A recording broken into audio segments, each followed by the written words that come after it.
اعوذ باللہ من الشیطان الرجیم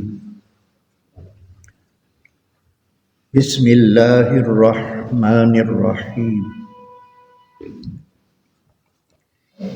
ان شجرۃ الزقوم طعام الاثیم، بے شک زقوم کا درخت گناہ گاروں کی خوراک ہوگا۔ یہ سورہ دخان کی آیت نمبر 45 ہے، جس میں اللہ تبارک و تعالی گناہ گاروں کے عذاب کی کیفیت جو دوزخ کے اندر ہے اس کا بیان فرما رہے ہیں کہ دوزخ کے اندر جب گناہ گار پہنچیں گے تو ان کو خوراک کس طرح کی دی جائے گی۔ مطلب یہ ہے کہ ہر چیز ان کے لیے عذاب ہوگا، ہر بات ان کے لیے تکلیف دہ ہوگی اور ہر چیز ناقابل برداشت ہوگی۔ اللہ تبارک و تعالیٰ کا یہ احسان سمجھنا چاہیے بندے کو کہ آنے والے وقت کے متعلق اس نے سب کچھ بیان کر دیا۔ اگر بندہ بچنا چاہے تو کوشش کرے، اللہ تبارک و تعالیٰ اس کی کوشش کو قبول فرماتا ہے۔ یہ جو اللہ تبارک و تعالیٰ نے ارشاد فرمایا کہ زقوم کا جو درخت ہے، انا بے شک شاجرہ، شاجرہ عربی میں درخت کو کہتے ہیں۔ زقوم یہ اس درخت کا نام ہے، جیسے یہ تھوہر کا ہوتا ہے نا، تھوہر کا درخت وہ اس جیسا ہوگا۔ اور ارشاد فرمایا کہ طعام الاثیم، یہ گناہ گاروں کی غذا ہوگا۔ کل محل، وہ جو غذا ہوگی نا اس کی کیفیت ہوگی کہ جیسے پگھلا ہوا تانبا ہوتا ہے نا، کل محل جیسے پگھلا ہوا تانبا ہوتا ہے، اور تانبے کو پگھلا دیا جائے، اس کی گرمی اور پیٹ میں اس کا جانا، ارشاد فرمایا یغلی فی البطون، وہ جوش مارے گا پیٹوں میں، وہ پگھلے ہوئے تانبے کی طرح ہوگا وہ زقوم کا درخت۔ جب وہ پیٹوں میں جائے گا تو پیٹوں میں وہ جوش مارے گا۔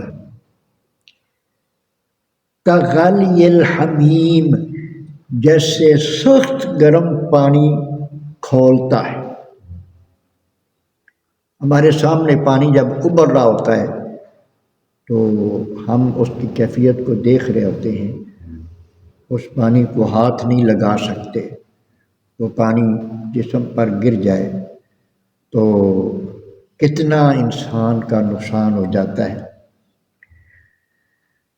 یہ زقوم کا جو درخت ہے، حدیث پاک میں آتا ہے کہ اس کا ایک قطرہ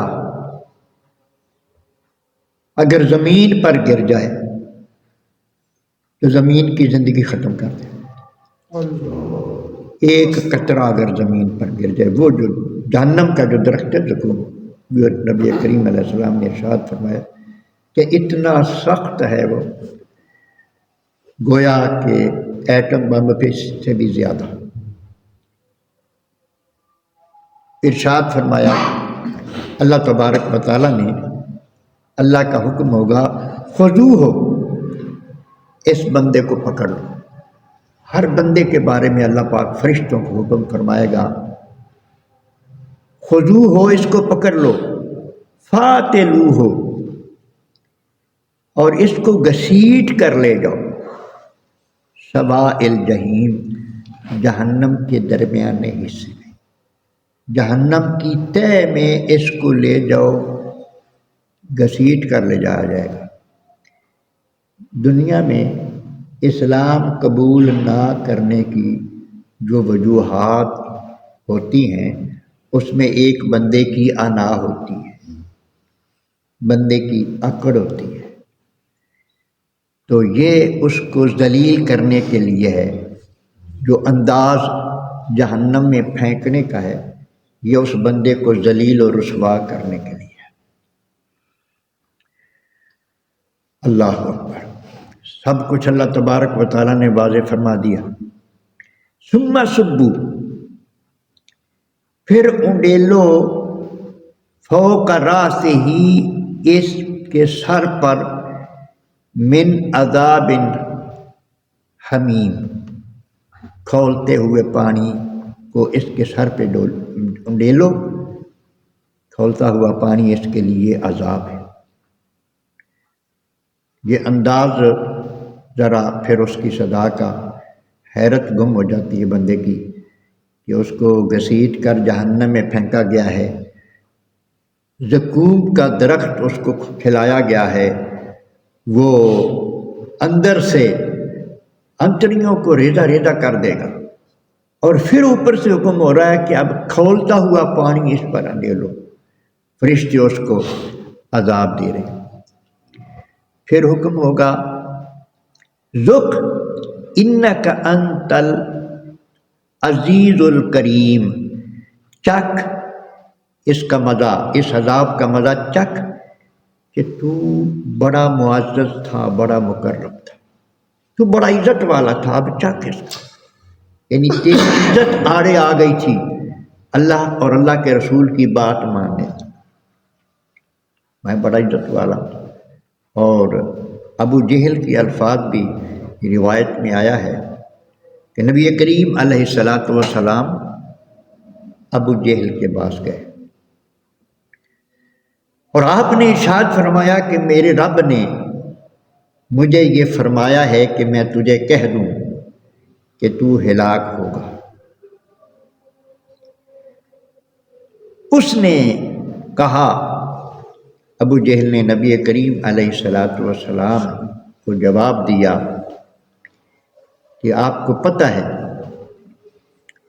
کہ اس وقت میں سب سے زیادہ طاقتور ہوں،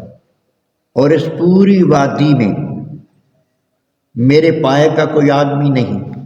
میں سب سے زیادہ عزت والا ہوں، میں سب سے زیادہ وسائل والا ہوں، سب سے بڑا چودھری ہوں میں۔ اور اس نے یہ کہہ دیا کہ تو اور تیرا رب میرا کچھ نہیں بگاڑ سکتے،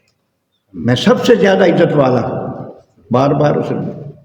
میں سب سے زیادہ عزت والا، تو اور تیرا رب مجھے کچھ نہیں بگاڑ سکتا۔ اس کا جواب یہ دیا جا رہا ہے کہ ہر ایسا شخص، ابو جہل بھی اور ہر ایسا شخص جو نافرمان ہو کر اللہ رسول کا دشمن ہو کر یہ سمجھتا ہے کہ میں بڑا عزت والا ہوں، اس کی ذلت کا پھر کوئی اندازہ نہیں لگا سکتا کہ اس کو کتنا اللہ رب العزت ارشاد فرما رہے ہیں۔ اسے کہا جائے گا ذق، چکھ اس کا مزہ، انک انت العزیز الکریم، تو بڑا معزز تھا اور تو بڑا مکرم تھا، اب اس کے چکھ مزہ۔ ان ھذا ما کنتم بہ تمترون، یہ وہی عذاب ہے جس میں تم شک کیا کرتے تھے، یہ وہی عذاب ہے جس میں تم شک کرتے تھے۔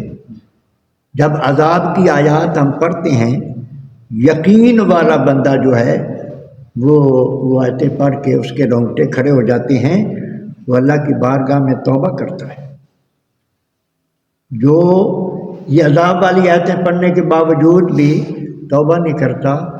وہ صاحب یقین نہیں ہے، وہ شک میں مبتلا ہے۔ اب ایک مقولہ دیہات میں جاہل پنڈ میں ہوئے یا شہر میں ہوئے، اس کی کیفیت یہ ہوتی ہے، ڈگریوں سے علم نہیں ہوتا۔ میں نے بڑے بڑے پی ایچ ڈی جاہل دیکھے جس کو اپنے مستقبل کا پتہ ہی نہیں ہے، جو اپنے مستقبل کو صرف یہ ہے کہ دنیا میں جب تک رہنا ہے میرا مستقبل اچھا ہو جائے، آخرت بندے کا مستقبل جس کو اس کا پتہ ہی نہیں ہے، جو اپنے ساتھ دشمنی کر رہا ہے، جو گناہ سے نہیں بچتا وہ سب سے بڑا پاگل ہے، اس کے پاس کوئی علم نہیں۔ تو عام طور پہ یہ مقولہ آپ نے سنا ہوگا، اے جہان میٹھا اگلا کنے ڈٹھا، یہ شک ہے کہ نہیں؟ یہ جہان میٹھا اگلا کنے ڈٹھا،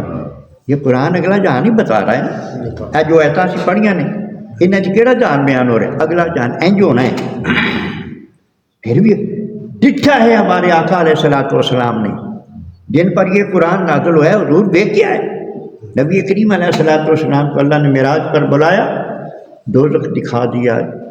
جنت دکھا دی، وہاں کے سارے حالات حضور کے سامنے سب کچھ حضور دیکھ کے آئے، اور ہر کسی نے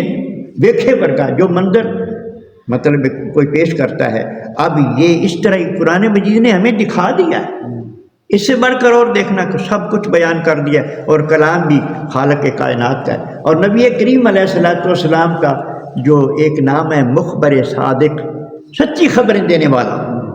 حضور نے سب خبریں دے دی ہیں اور سارا کچھ علم ہے۔ تو یہ جہان فرمایا کہ پھر اس سے کہا جائے گا لوگوں سے، ان لوگوں جن کو عذاب ہو رہا ہوگا، پہلے نمبر پہ وہ کافر ہیں جو اس میں شک کرتے تھے، اور مسلمان بھی کہ شک میں تو مبتلا ہے نا جی، جو بالکل جن کو پرواہ ہی نہیں۔ تو ان ھذا ما کنتم بہ تمترون، یہ وہی ہے جس میں تم شک کیا کرتے تھے کہ پتہ نہیں ہونا ہے کہ نہیں ہونا، کچھ کہہ دیں نہیں، انہوں نے سمجھائیے دیں نہیں، کچھ نہیں ہوتا جی، جو اللہ نے فرما دیا وہ ہوگا، جو نبی نے فرما دیا وہ ہوگا، اس کے بارے میں کیا جناب سن کے، اللہ کا حکم سن کے بھی جو گناہ گار ہے توبہ نہیں کرے گا تو گناہ اس کو دوزخ میں پھینکا جائے گا، کہ کوئی کہہ جانا کچھ نہیں ہوتا، یہ تو بالکل جھٹلانے اور ٹھکرانے کی بات ہے۔ اللہ تبارک و تعالیٰ ایسی ذہنیت سے ہمیں نجات عطا فرمائے، ہمیں سچی توبہ کر کے اللہ تبارک و تعالیٰ کا فرما بردار بندہ بن کے دنیا سے جانے کی توفیق نصیب فرمائے۔ صلاۃ و سلام